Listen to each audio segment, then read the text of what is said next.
Welcome to బీజీఎన్ Telugu.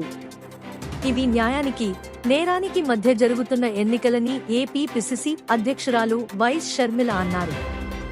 ఈ ఎన్నికల్లో YS Rajasekhar Reddy బిడ్డ ఓడిందంటే నేరం గెలిచిందని అర్థమని పేర్కొన్నారు. రావులపాలెంలో ఆమె మీడియాతో మాట్లాడారు. రాజశేఖర్ రెడ్డి బిడ్డ అడుగుతుంది, నీ చెల్లెలు రాజశేఖర్ రెడ్డి బిడ్డ ఓడిపోతుంది అని మీరు బాధపడుతుంటే మరి సౌభాగ్యమ్మ గారు చెప్పినట్టు, చిన్నమ్మ గారు లేఖ రాసినట్టు అవినాష్ రెడ్డి గారిని బరిలో నుంచి ఎందుకు మీరు తప్పించటం లేదు? ఇప్పటికైనా ఆలస్యం కాలేదు, విత్డ్రాస్ చేసుకునే అవకాశం ఉంది. మీ బాధ నిజంగానే జెన్యున్ అయితే ఎందుకు ఈ ముఖ స్థితి మాటలు? వివేకానంద రెడ్డి గారు ఎమ్మెల్సీ ఎన్నికల్లో ఓడిపోయినప్పుడు మీరు ఎంత బాధపడ్డారు?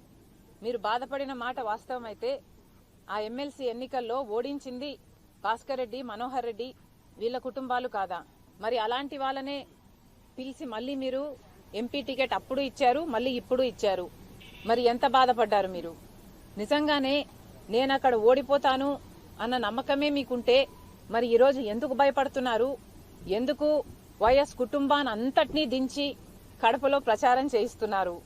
మీకు భయం లేకపోతే రాజశేఖర రెడ్డి బిడ్డని చూడకుండా, మీ చెల్లెలని చూడకుండా నా గురించి, నా పేరు గురించి, నా పుట్టుక గురించి సోషల్ మీడియాలో అంతగా దూషించాల్సిన అవసరం ఏముంది?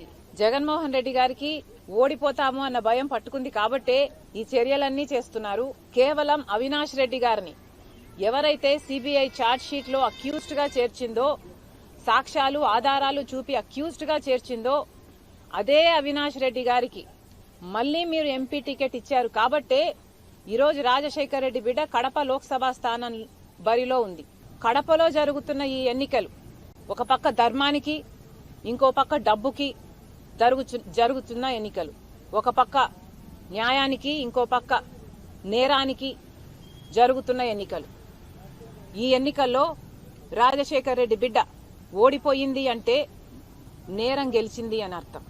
కాంగ్రెస్ పార్టీ రాజశేఖర్ రెడ్డి గారి పేరును సిబిఐ ఛార్జ్ షీట్ లో చేర్చలేదు. వాస్తవం ఏమిటంటే అసలు రాజశేఖర్ రెడ్డి గారి పేరు ఎఫ్ఐఆర్ లో కూడా లేకపోతే సుధాకర్ రెడ్డి గారు ఎవరైతే ఇప్పుడు ఏఏజీగా ఉన్నారో కొనుగోలు సుధాకర్ రెడ్డి గారు అదే పనిగా రాజశేఖర్ రెడ్డి గారి పేరు కూడా ఈ కేసులో లేకపోతే, ఛార్జ్ షీట్ లో లేకపోతే జగన్మోహన్ రెడ్డి గారు ఈ కేసులలో నుంచి బయటపడటం అసాధ్యము అని సిబిఐ కోర్టులో పిటిషన్ వేశాడు, హైకోర్టులో పిటిషన్ వేశాడు, సుప్రీంకోర్టులో కూడా పిటిషన్ వేశాడు. ఆ మేరకు సిబిఐ రాజశేఖర్ రెడ్డి గారిని పేరుని ఛార్జ్ షీట్ లో చేర్చింది తప్ప కాంగ్రెస్ పార్టీ రాజశేఖర్ రెడ్డి గారి పేరును ఛార్జ్ షీట్ లో చేర్చలేదు.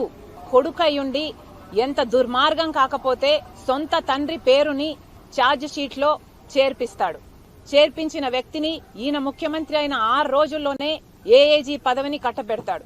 ఇది దుర్మార్గం కాకపోతే, ఇది సిగ్గుచేటు కాకపోతే ఏమిటి అని రాజశేఖర రెడ్డి బిడ్డ, రాజశేఖర రెడ్డి గారి అభిమానులు అడుగుతున్నారు. గత 5 సంవత్సరాలుగా జగన్మోహన్ రెడ్డి గారు కేంద్రంలో మోడీ చేతిలో ఒక రిమోట్ కంట్రోల్ గా ఉన్నారు. రాష్ట్రంలో తన ఇంట్లో ఉన్న వాళ్ళ చేతుల్లో రిమోట్ కంట్రోల్ గా ఉన్నారు. ఇద్దరి పేర్లు బీతోనే మొదలవుతాయి. Thanks for watching BZN Telugu. ఉన్న వాళ్ళైనా